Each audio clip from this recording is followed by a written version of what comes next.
नमस्कार. काव्यरसिक हो. मनमोहक मराठी मालवणी कवितांमध्ये मी मनमोहन रोगे आपले स्वागत करतो.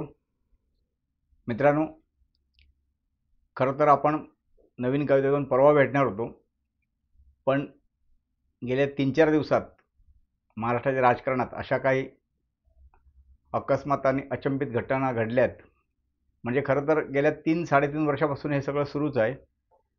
त्यापूर्वी महाराष्ट्रात अशा किंवा भारतात घटना घडलेल्या आहेत, पण ह्या आता वारंवार हे सगळं होऊ लागलं.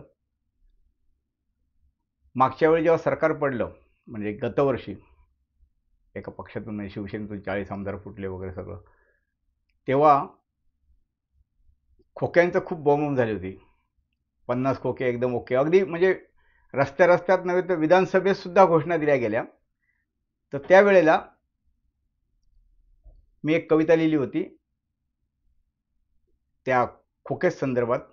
खोके, बोके, ओके आणि धोके, ती कविता ह्या आपल्या चॅनलवर आहे. ही कविता संपता त्या कवितेची लिंक तुम्हाला मिळेल, ती कविता जरूर ऐका. तसंच एक 2 वर्ष, मला वाटतं 1.5-2 वर्ष आधी सुधीर जोशी शिवसेना नेते जेव्हा आपल्यातून गेले वृद्धापकाळाने, आजारी होते ते, त्यांची माझी कधी प्रत्यक्षात भेट झाली नाही, पण एक राजकारणातल्या महाराष्ट्राच्या सुसंस्कृत माणूस, सभ्य माणूस अशी त्यांची प्रतिमा होती. आणि त्यामुळे थोडं वाईट वाटलं. आजचे नेते आणि त्या काळातले नेते, सुधीर जोशीच्या साहेबांच्या काळातले नेते, आणि आता सामान्य माणूस, अशी मनात कुठेतरी काय कालवा झाली. आणि तेव्हा ढिगाऱ्याखालचे मरण ही एक आकस्मिक कविता लिहिली, ती या चॅनलवर आहे. ती सुद्धा, ही कविता संपता तुम्हाला त्याची लिंक मिळेल. तसेच आणखीन काही कविता आहेत राजकीय. बऱ्याच जणांना माहिती असेल, मी गेली अनेक वर्ष राजकीय आणि सामाजिक विषयांवर वृत्तपत्रात लेखन करतो. वृत्तपत्रीय साहित्य हे त्याचं फेसबुक पेज आहे, त्यावर आपण माझं वृत्तपत्र साहित्य, राजकीय असतील, सामाजिक असतील विचार वाचू शकता. तर आता जे काही 2-3 दिवसात घडलेलं आहे त्यावर ही कविता बेतलेली आहे, आणि मी आत्ताच म्हणजे नुकती लिहिली, तर ती आपल्यासमोर सादर करतो. कविते शीर्षक आहे सत्तेसाठी वाटेल ते. सत्तेसाठी वाटेल ते, कसली तत्वे कसली नीतिमत्ता. अहो, कसली तत्वे कसली नीतिमत्ता, आम्हाला हवी आहे फक्त सत्ता. कसली तत्वे कसली नीतिमत्ता, आम्हाला हवी आहे फक्त सत्ता. इमान निष्ठा टांगतो खुर्चीवर, इमान निष्ठा टांगतो खुर्चीवर, सत्ताधारी हाच आमचा पत्ता. कसली तत्वे कसली नीतिमत्ता, आम्हाला हवी आहे फक्त सत्ता. इमान निष्ठा टांगतो खुर्चीवर, सत्ताधारी हाच आमचा पत्ता. सत्तेविना जीव गुदमरतो, सत्तेविना जीव गुदमरतो, खुर्ची नसेल तर घाबरतो. सत्तेविना जीव गुदमरतो, खुर्ची नसेल तर घाबरतो. भ्रष्टाचार लपवण्या मग सत्तेचाच आधार घेतो. सत्तेविना जीव गुदमरतो, खुर्ची नसेल तर घाबरतो. भ्रष्टाचार लपवण्या मग सत्तेचाच आधार शोधतो. सत्तेसाठी पक्ष फोडतो, सत्तेसाठी पक्ष फोडतो. खुर्चीसाठी बाप बदलतो.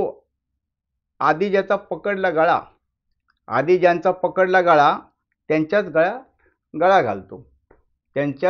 गळा घालतो. ज्यांच्या भ्रष्टाचाराचे भर सभेत वाचले पाडे, ज्यांच्या भ्रष्टाचाराचे भर सभेत वाचले पाडे, सत्तेसाठी त्यांनाच मग खुर्चीवर बसून भरवतो पेढे. ज्यांच्या भ्रष्टाचाराचे भर सभेत वाचले पाडे, सत्तेसाठी त्यांनाच मग खुर्चीवर बसून भरवतो पेढे. कपडे बदलावे तितके सहज, वाटेल तेव्हा पक्ष बदलतो. कपडे बदलावे तितके सहज, वाटेल तेव्हा पक्ष बदलतो. हिकमतीने सत्तेसाठी विळा भोपळ्याची मैत्री करतो. कालची मते आज बदलतो, तरी मतांवर ठाम असतो. परस्पर विरोधी वागूनही आम्ही नेहमीच खरे असतो. परस्पर विरोधी वागूनही आम्ही नेहमीच खरे असतो. अशी आमची पाहून रूपे, अशी आमची पाहून रूपे बहुरूपी मान खाली घालतो. अशी आमची पाहून रूपे बहुरूपी मान खाली घालतो. तरी एक लक्षात ठेवा जन हो, तरी एक लक्षात ठेवा, हे सारे तुमच्यासाठीच करतो. हे जे काही करतो हे सारे तुमच्यासाठीच करतो. बघा, नेते सांगतात नेहमी की लोकांची कामं होत नाही म्हणून आम्ही सत्तेत आलो, लोकांची कामं झाली पाहिजे, कार्यकर्ते नाराज असले नाही पाहिजेत म्हणून आम्ही सत्तेत आलो. आता ते किती खरं किती खोटं ते तुम्ही जाणताच. ते जरी सांगत असले हे आम्ही जनतेसाठी करतो, तर ते किती खरं किती खोटं आहे म्हणजे खोटं आहे तुम्ही जाणताच. पण आम्ही हे जे करतो, लेखक कवी म्हणजे मी तरी ह्या ज्या कविता सादर करतो त्या फक्त तुमच्यासाठीच असतं आणि त्यात आर्थिक फायदा असा काही नसतो. हे फक्त एक मनोरंजन, समाज प्रबोधन इतकाच उद्देश असतो. तर मित्रहो, ही कविता आवडली तर कवितेला लाईक द्या, तुमची मतं कळवा, कमेंट करा, तुमच्या मित्रमंडळीशी कविता शेअर करा.